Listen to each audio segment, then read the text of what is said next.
ఉద్యమము ఏమీ ఆగిపోలేదు. ఉద్యమాన్ని మనం కొనసాగించాము. లాఠీ చార్జ్ జరిగిన తర్వాత అంటే మన శక్తి మేరకు పోరాట పద్ధతులు రూపాలను మార్చుకుని అంటే పెద్ద ఎత్తున మాస్ను ఆర్గనైజ్ చేస్తూ ధర్నాలు, సమావేశాలు, తర్వాత ర్యాలీలు, బహిరంగ సభలను కాకుండా 3 సదస్సులు హైదరాబాద్ లో నిర్వహించడం జరిగింది. అదేవిధంగా 3 ఎమ్మెల్యేలను మనం కలవడం జరిగింది. అంటే వాకిటి శ్రీగారిని మొట్టమొదట ఆయన ఎన్నికైన వారం రోజులలోపే డిసెంబర్ 2nd వీక్ లో నేను బయటకు వచ్చిన తర్వాత 2nd వీక్ లో వాకిటి శ్రీగారిని కలిసి ఒక రిప్రజెంటేషన్ ఇవ్వడం జరిగింది. 55 మంది మక్కాలో ర్యాలీ తీసి వాకిటి శ్రీగారిని కలవడం జరిగింది. అదేవిధంగా జిఎంఆర్ ను ఆయన ఊర్లో దమగ్నాపూర్ లో కలవడం జరిగింది. అదేవిధంగా అక్కడ కుర్మూల మన ఎమ్రోన్పల్లి దగ్గర వెళ్ళి నారాయణపేట ఎమ్మెల్యేని కలవడం జరిగింది. తర్వాత హైదరాబాద్ లో కూడా ప్రిన్సిపల్ సెక్రటరీ, చీఫ్ సెక్రటరీ, మంత్రులను కూడా పరిశ్రమల శాఖ, తర్వాత పర్యావరణ శాఖ మంత్రులను కలిసి రిప్రజెంట్ చేయడం జరిగింది. ప్రజావాణిలో ప్రత్యేకమైనటువంటి సమావేశం ఏర్పాటు చేసి దీని మీదనే ఎక్స్క్లూజివ్ గా ఈ కేసులు ఎత్తివేయాలి, రౌడీ షీట్ ఎత్తివేయాలని ప్రయత్నం చేయడం జరిగింది. తర్వాత 3 వాటర్ డే రోజు, తర్వాత అన్ని రకాలుగా రైతు దినోత్సవం రోజు, జనవరిలో, ఫిబ్రవరిలో, ఏప్రిల్లో 3 సదస్సులు కూడా హైదరాబాద్ లో నిర్వహించడం జరిగింది. ఈ క్రమంలో మనం ముందుకెళ్తున్నటువంటి పార్లమెంట్ ఎన్నికలు వస్తున్నటువంటి దశలో చిత్తనూరు ఇథనాల్ కంపెనీ వ్యతిరేక పోరాట కమిటీ మళ్ళీ రివైవ్ చేస్తూ పోరాటాన్ని ముందుకు తీసుకుపోవాలని రీఆర్గనైజ్ చేస్తున్నది. మాస్ మూవ్మెంట్ ను మళ్ళీ బిల్డప్ చేయడానికి ప్రయత్నం చేస్తున్నది అనేటటువంటి పేరుతో వాళ్ళు రౌడీ షీట్ ను ముందుకు తీసుకురావడం జరిగింది. అంతకుముందు చిత్తూరు వాళ్ళు వచ్చిండ్రు, ఎక్లాస్పూర్ వాళ్ళు వచ్చింది, ఇదే దెబ్బతిన్న వాళ్ళంతా కూడా వీళ్ళందరూ కూడా వచ్చారు. అంత దెబ్బతిన్నా కూడా సంవత్సరం అంతా కూడా పరిశ్రమ ఏర్పాటు కాలేదు. పరిశ్రమ ఏర్పాటు కాకుండానే, ఉత్పత్తి కాకుండానే దాని యొక్క దుష్ఫలితాలు, కాలుష్యము, నష్టము, సమస్యలు ఇవన్నీ ఉంటాయని ప్రచారం చేశాం. 54 గ్రామాలు, 5 మండలాలు, తర్వాత 3 జిల్లాలు.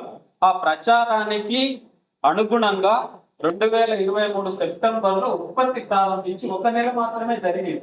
కాబట్టి ఆ నెల అంటే ఏంటి, అసెంబ్లీ ఎన్నికలు ఉన్నాయి. కాబట్టి ఈ అసెంబ్లీ ఎన్నికలలో ఈ పోరాటాలు కంటిన్యూ అవుతే మాకు చాలా ఇబ్బంది అవుతుంది. మా ప్రభుత్వాన్ని వీళ్ళు తప్పకుండా అంటే వ్యతిరేకంగా ఎమ్మెల్యేలను ఓడగొట్టేటటువంటి పరిస్థితి ఉంటుంది. కాబట్టి మూవ్మెంట్ రాష్ట్రానికి పాకేటటువంటి అవకాశం ఉందని చెప్పి బీఆర్ఎస్, బీజేపీ ప్రభుత్వము ఆ పోరాటాన్ని అణిచివేయడం జరిగింది కుట్రపూరితంగా. ఆ కుట్రలను తెలుసుకోవడంలో కొంతమంది అమాయకులుగా కానీ, ప్రజలుగా కానీ, కొంతమందిగా మనం కొన్ని రకాల ఎత్తుగడలు, వ్యూహాలు అంటే ఒక దీర్ఘకాలికమైనటువంటి ఒక పోరాట రూపాలను కానీ, దీర్ఘకాలికంగా శాంతియుతంగా, ప్రజాస్వామ్యుతంగా వెళ్ళాలనేటువంటి అనుభవం కానీ, ఇవన్నీ కొరవడినటువంటి కొంత డిస్టర్బెన్స్ కూడా మనకు కొంత కారణం కావడం వల్ల అది కూడా పాలక వర్గాలు లేదా పాలక పార్టీలు సృష్టించినటువంటి డిస్టర్బెన్స్ లోకి ఉద్యమం వెళ్ళడము, అంతవరకు దీర్ఘకాలికంగా కంటిన్యూగా జరగడం.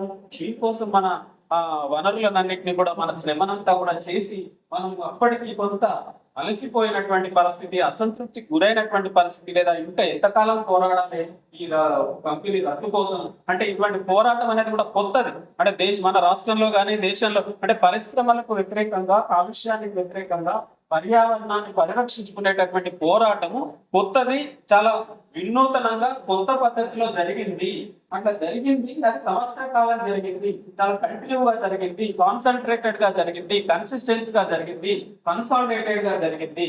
ఈ జరిగినటువంటి పోరాటం వల్ల అక్కడ ఉన్నటువంటి లోకల్ నాయకులు, పెత్తందారులు, పాలకవర్గ పార్టీలు, ప్రభుత్వాలు భయపడిపోయినవి.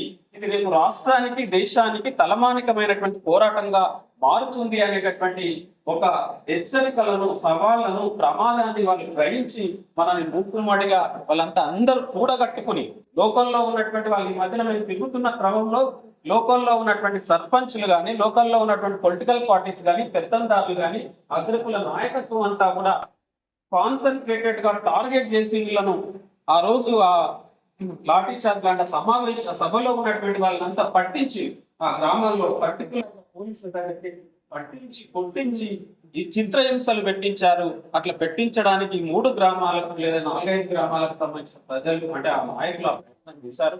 అయినా మనము ఆ పోరాటాన్ని ముందుకు తీసుకుపోవాలనేటటువంటి ప్రయత్నాన్ని రౌడీ షీట్ ఎప్పుడైతే ఓపెన్ చేసి పిలిచారు, ముగ్గురు ఎమ్మెల్యేలతో కలిసి 3 సదస్సులు వేసి ఇది ఎప్పుడు జరిగిందంటే పార్లమెంట్ ఎన్నికలు పోతాం అనేటటువంటి క్రమంలో మళ్ళీ వీళ్ళు పార్లమెంట్ ఎన్నికల్లో మనం ఒక కరపత్రం చేశారు. కరపత్రం క్యాంపెయిన్ చేసి మనం ఒక పోరాటానికి రచన చేస్తున్నాం. ఎందుకంటే రైతుల మీద రౌడీ షీట్లని మనం ఇప్పుడు రౌండ్ టేబుల్ పెట్టినాము, ప్రెస్ మీట్ పెట్టినాము, మరికెల్లో పెట్టినాము, మాట్లాడాము. ఇవన్నీ మాట్లాడుతున్నటువంటి దాన్ని మళ్ళీ పార్లమెంట్ ఎన్నికల్లో కూడా వీళ్ళు మనకు వ్యతిరేకంగా ఇప్పుడున్నటువంటి కాంగ్రెస్ పార్టీ, ఎందుకంటే అవన్నీ చేయడానికి సిద్ధంగా లేదు. అంటే ఇక్కడ కలిసి ఇవ్వడం జరిగింది.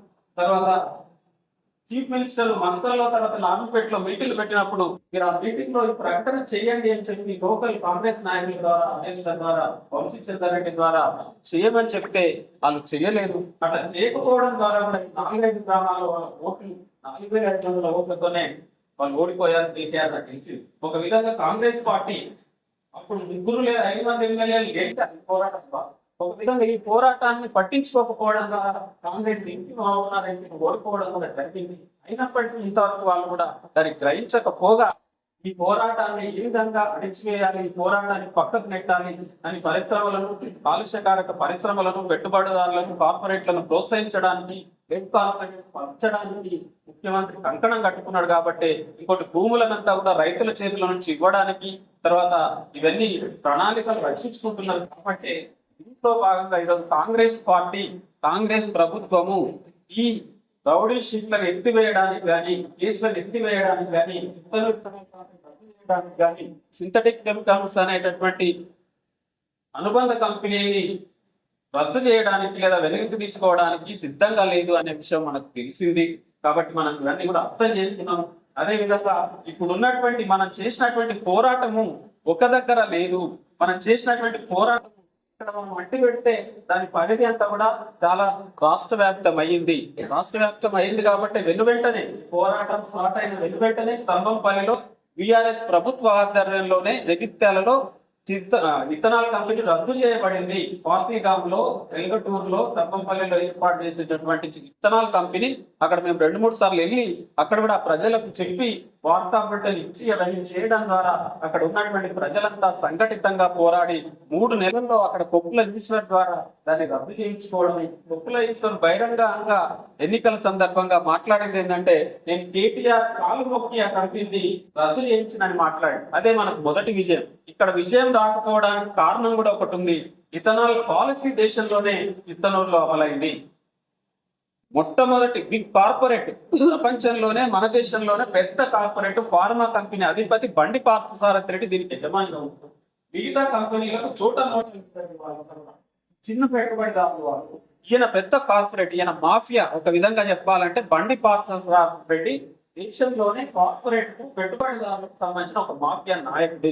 అటు ఒక మాఫియా నాయకులతో మనం పోరాడుతున్నాము, పెద్ద బడా కార్పొరేట్ కంపెనీలతో మనం పోరాడుతున్నాము. ఆ పోరాటానికి సంబంధించినటువంటి ఒక పోరాటం నిర్మాణం అయింది. కానీ దీనికి బయట నుంచి రావాల్సినటువంటి మేధావుల నుంచి కానీ, లేదా పార్టీల నుంచి కానీ, లేదా సంఘాల నుంచి కానీ రావాల్సినంత సంఘీభావం, అంటే పోరాటం ఎప్పుడైతే దాడి జరిగిన తర్వాత దాన్ని మళ్ళీ రివైవ్ చేయడానికి అది రాలేకపోయింది. మనం కొంత ఊపిరి తీసుకున్నాం, మనకు కొంత వెసులుబాటు అనిపింది. ఇప్పుడు ఈ భయాలు లేకపోతే వెసులుబాట్లు ఇవన్నీ అయిపోయినాయి. సంవత్సర కాలం అయింది. ప్రజలంతా కూడా ఈరోజు బాధలు అనుభవిస్తున్నారు. సంవత్సర కాలంగా దాన్ని పంపిన వల్ల వచ్చేటటువంటి బాధలు అనుభవిస్తున్నారు. కాబట్టి ఆ బాధలను అధిగమిస్తూ, బాధలను పోగొట్టుకోవడానికి ఎగతాళి కూడా చేశారు. ఏమైందయ్యా, ఆ రోజు ఉత్పత్తి స్టార్ట్ కానప్పుడు, కంపెనీ ఉత్పత్తి కాలుష్యం లేనప్పుడు, వాసన లేనప్పుడు తెగ మాట్లాడింది. తెగ మొత్తం సభలు పెట్టి, సమావేశాలు పెట్టి మొత్తం పెద్ద చేసిండ్రు. ఎప్పుడు ఎక్కడ పోయింది మీ లీడర్ అంత వాసన వస్తుంది, మొత్తం నష్టం జరుగుతుంది, మన లీడర్ ఎక్కడ పోయింది, మీ పోరాటం ఎక్కడ పోయింది అని పోలీసులే మాట్లాడి ఎగతాళి చేసిండ్రు. అప్పుడు కూడా పోలీసులే మాట్లాడి రెచ్చగొట్టి పంపిండ్రు. అంటే ఎన్ని రోజులు శాంతియుతం ప్రజాస్వామ్యం పెట్టారు. ఇప్పుడు మళ్ళీ పోలీసులు కూడా మళ్ళీ అదే మాట్లాడుతున్నారు.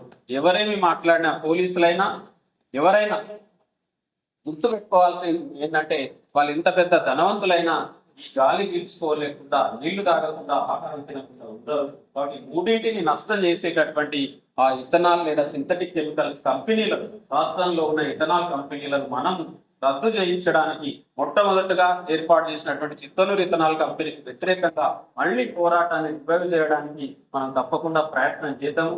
తప్పకుండా ఎవరైతే మళ్ళీ ఇక్కడ ప్రజలు రావడం లేదు, రైతులు రావడం లేదు, ప్రజలు భయపడుతున్నారంటే భయపడొచ్చు, భయం అనేది సహజము. మనం అంతా ధైర్యవంతులేదు కావచ్చు, ఒకసారి భయపడతాం, ఒకసారి ధైర్యం ఒకసారి ఇంటికి పోతాం, ఒకసారి ఇంటికి పోతాం. అయినా మనం అంతా వెనక్కి పోవాలి దాని కాదు. మనం కొంత ఊపిరి పీల్చుకోవడానికి టైం తీసుకున్నాం తప్పితే మనం ఎక్కడ కూడా పోరాట కార్యక్రమాలను మన యొక్క దాన్ని ఆపలేదు, ముందుకు తీసుకుపోవాలని అనుకుంటున్నాం. కాబట్టి ఇప్పుడు కూడా ఎక్కడైతే మనం పోగొట్టుకున్నామో, ఎక్కడైతే ఉద్యమంని అణిచివేయాలని చూశారో లేదా ఎక్కడైతే వాళ్ళు చేశారో అక్కడి నుంచే మళ్ళీ ప్రారంభిద్దాం. అంటే పెద్దది కాకుండా ఈసారి మనం అన్నట్టు ఖలీల్ అన్నట్టు ఒక రిప్రజెంటేషన్, అంటే అది పోరాటం ఇథనాల్ కంపెనీ మరికల్ మండలంలో ఉంది కాబట్టి ఆ మరికల్ మండలం చిత్తలూరు గ్రామంలో ఉంది. ఆ కలెక్టర్ కు ఒక మెమోరాండం ఇవ్వాల్సిన అవసరం ఉంది. కాబట్టి ఆ కలెక్టర్ దగ్గర కూడా మనం వెళ్లాల్సిన అవసరం లేదు. మొట్టమొదటిగా మరికల్ మండల తహసీల్దార్ చిత్తలూరు ఇథనాల్ కంపెనీ వ్యతిరేక పోరాట కమిటీలో ఉన్న భాగస్వామ్య సంఘాలకు 12 పదవులు ఉన్నాయి. కాబట్టి ఈ 10 భాగస్వామ్య సంఘాల ప్రతినిధులు ఒకరొకరు 10 మందిని, తర్వాత ఈ రోజు ఎక్లాస్పూర్ మన దగ్గర ఉంది, కర్మనూరు మన దగ్గర ఉంది, చిత్తలూరు వాళ్ళు వస్తారా లేదా ఇంకా రాంపూర్ వాళ్ళు ఉన్నారు. ఇట్లా ఏ గ్రామాల వాళ్ళు వస్తే ఏ గ్రామం రాకపోయినా ఎక్లాస్పూర్ వాళ్ళు వస్తారు. మనకు పోరాటం ఉంది. కాబట్టి ఈ కమిటీ ఆధ్వర్యంలో మొదలు ఆ తహసీల్దార్కు చిత్తలూరు ఇథనాల్ కంపెనీ అనుబంధంగా తయారు చేసిన తెలియవలసిన ఎట్టి పరిస్థితుల్లో రాదు లేదా ప్రజాభిప్రాయ సేకరణ జరపకుండా కుట్ర చేస్తున్నారు. వాటి దానిలో ప్రజాభిప్రాయ సేకరణ జరపాల్సిన అవసరం ఉంది. అదేవిధంగా అన్ని గ్రామాలలో విఓసి మీటర్లను ఏర్పాటు చేయాలి. ఆ విఓసి మీటర్లను ఏర్పాటు చేయకపోతే ప్రజలకు ఎంత నష్టం జరుగుతుందనేది మన అమెరికన్ కంపెనీ అమెరికాలో వచ్చినటువంటి రిపోర్టులు తీసుకుని ప్రజాశాస్త్రవేత్తలు రాసినటువంటి డ్రాఫ్ట్లు కూడా ఒకటి మన బాబురావు సార్ వీళ్ళందరూ సంతకాలు చేసినటువంటి దాన్ని కూడా రిప్రజెంటేషన్ కలెక్టర్ ఇచ్చి ఈ రిప్రజెంటేషన్ ఇచ్చి మళ్ళీ అక్కడ ప్రెస్ మీట్ పెట్టి మనం బహిరంగంగా చేద్దాము. ఇట్లా చేయడానికి సంబంధించి కూడా వాళ్ళు తప్పకుండా మళ్ళీ మనకు ఏదో ఊరుకుంటారని నేను అనుకోవట్లేదు అని చెప్పి మళ్ళీ ఫోన్లు చేశారు. అందరికి ఫోన్లు వచ్చినాయి. ఫోన్లు వచ్చి వీళ్ళందరినీ కూడా మళ్ళీ మెంటల్ గా డిస్టర్బ్ చేయడానికి ప్రయత్నం చేశారు. అంటే మనం కార్యక్రమంలోకి వెళ్తున్నామంటే తప్పకుండా ఎవరైతే ముందున్నారో, తొలూరులో ముందున్నటువంటి నాయకత్వం 4, తర్వాత ఎక్లాస్పూర్ లో 2, తర్వాత చంద్రశేఖర్ సార్, నేను ఎవరైతే ఈ ప్రధాన భూమిక క్రియాశీలక కార్యకర్తలుగా నాయకులుగా కంట్రోల్లో ఉన్నారో వీళ్ళని కంట్రోల్ చేస్తే, వీళ్ళని భయపెడితే, వీళ్ళని వెలికి పెడితే, వీళ్ళని అణిచివేస్తే పోరాటం ముందుకు పోదని చెప్పి వాడు సరిగానే చేసి ఫోన్లు చేయడం, పిలిపించుకోవడం, భయపెట్టడం అనేది చేస్తా ఉన్నాడు. ఈసారి ఎట్టి పరిస్థితుల్లో భయపడ ప్రసక్తే లేదు. నేను అనుకున్న మొన్న 16వ తారీఖు వరకు ఊళ్ళోనే ఉన్నా. 3 రోజులు తిరిగి నేను రామచంద్రయ్యతో కూడా రోజు చెప్తానే ఉన్నా. మేము ఇద్దరమే తిరిగాను, అందరు చాలా మంది. అంటే ఎప్పుడో ఒకసారి పోలీస్ స్టేషన్ నుంచి ఫోన్ వస్తుంది, మనం పోవాలి, మన ఇద్దరం వెళ్తాము. నాకు ఫోన్ వస్తుంది. నేను 3 రోజులు ఎదురు చూశాను, కానీ 3 రోజులు ఫోన్ రాలేదు. 17వ తారీఖు రోజు నేను రోహిత్ పేరులా మరి అది వచ్చిందా లేదా తెలియదు. ఒక రెండు ఫోన్ అంటే ఒక నంబర్ నుంచి 2 సార్లు వచ్చింది, అది అన్నోన్ నెంబర్. నేను మళ్ళీ కాల్ చేయలేదు. ఆ తర్వాత వీళ్ళందరికీ ఫోన్లు వచ్చింది, మళ్ళీ తర్వాత నాకు కాల్ రాలేదు. అయితే ఈసారి ఎట్టి పరిస్థితిలో రిప్రజెంటేషన్ ఇవ్వడానికి వెళ్ళినప్పుడు కానీ లేదా ఈ పోరాటాన్ని ముందుకు తీసుకుపోదామని మనం ప్రకటన చేసినప్పుడు కానీ ఎట్టి పరిస్థితుల్లో వచ్చినా వెళ్ళడానికి, దాన్ని ఎదుర్కోవడానికి, దాని పర్యవసనాలను ఎదుర్కోవడానికి సిద్ధంగానే ఉన్నాము. మేము నాయకత్వంగా ఏమి బెదిరిపోవడం లేదు, భయపడడం లేదు, మనమేం తప్పు చేయడం లేదు. ఇంతకుముందే చంద్రశేఖర్ సార్ అన్నట్టు వాళ్ళు ఈరోజు కేవలం మనకు మద్దతు ఇచ్చి సంఘీభావం తెలియజేసినందుకు ఎమ్మెల్యేలు. మనం ప్రజా పోరాటంలో ప్రజల యొక్క ప్రయోజనాలను, భవిష్యత్ ప్రయోజనాలను కాపాడడానికి, మన వనరులను, మన పర్యావరణాన్ని, మన నీళ్లు నిధులను అన్నింటిని కాపాడడానికి మనం ప్రయత్నం చేస్తే మనం రౌడీ షీట్ ఓపెన్ చేస్తాం. అంటే ఈ రౌడీ షీట్ ఓపెన్ చేసినాం అనేటటువంటి విషయాన్ని మనం ప్రచారం చేయడంలో కానీ, దాన్ని ఒక క్యాంపెయిన్ గా మార్చడంలో కానీ, దాన్ని ఒక పోరాట రూపంలో మార్చడంలో మనం కొంత వెనుకగా ఉన్నాము, దాన్ని ఫెయిల్ అయినాము. కాబట్టి ఇప్పుడు ఎట్టి పరిస్థితుల్లో దాన్ని వెనక్కి పోవాల్సినటువంటి అవసరం లేదు. వాళ్ళు రౌడీ షీట్ అని పోలీస్ స్టేషన్ లో కూర్చోబెట్టినా, మెడలో పలక వేసినా, ఏడీలు వేసుకుని తీసుకుపోయినా నేనైతే సిద్ధంగానే ఉన్నాను నడవడానికి, వెళ్ళడానికి, పోలీస్ స్టేషన్ లో కూర్చోవడానికి. ఈ 6 నెలల కాలం ఏంటంటే రివోక్ చేసిన తర్వాత ఆ పిల్లలకు పాఠాలు చెప్పాలి కాబట్టి ఆ సిలబస్ అయిపోగొట్టిన ఈరోజు ఎగ్జామ్స్ జరుగుతున్నాయి. ఎగ్జామ్స్ సంబంధించిన డ్యూటీలు కూడా ఉంటాయి. ఆ డ్యూటీలు చేస్తూనే మళ్ళీ ఈ పోరాటం మీద కాన్సన్ట్రేట్ చేయాలనేటటువంటి ఒక తీవ్రమైనటువంటి లేదా ఒక మన భూమి లేదా మన ప్రాంతము, మన ప్రజలను, మన పర్యావరణాన్ని, మన భవిష్యత్తును కాపాడుకోవాలనేటువంటి స్థిరమైనటువంటి నిర్ణయానికి వచ్చే మళ్ళీ తప్పకుండా ఈ పోరాటంలో మనందరం వెళ్దాము. ఇంతకుముందు మీకు ఏదో జరిగితే జరగకపోయిందనేది కాదు, ఈసారి మనం లీగల్ గా కూడా లాయర్లు పెట్టుకున్నాము. ఈసారి డబ్బుల పరంగా కానీ మీకు కేసులు వచ్చినా, తర్వాత ఏ రకంగా మిమ్మల్ని జైల్లో పెట్టినా, కొట్టినా, తిట్టినా అదే పోలీస్ స్టేషన్ ముందు అవసరమైతే అప్పుడు వాళ్ళు భయపడరు. పోలీస్ స్టేషన్ ను ముట్టడిస్తారేమో, పోలీస్ స్టేషన్ మీద దాడి చేస్తారేమో, మహిళలంతా వచ్చి అటాక్ చేస్తారేమో భయంగా ఉన్నది.